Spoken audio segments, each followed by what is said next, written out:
Prayer for healing. In the name of the Father, and of the Son, and of the Holy Spirit.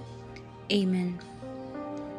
Heavenly Father, your word says that we are healed by your stripes.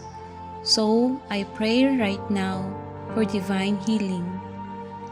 Please see the needs of your children so that they may be restored to health and be healed.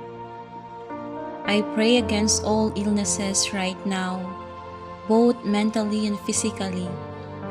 Father, we look to you as the source of our healing in Jesus' name.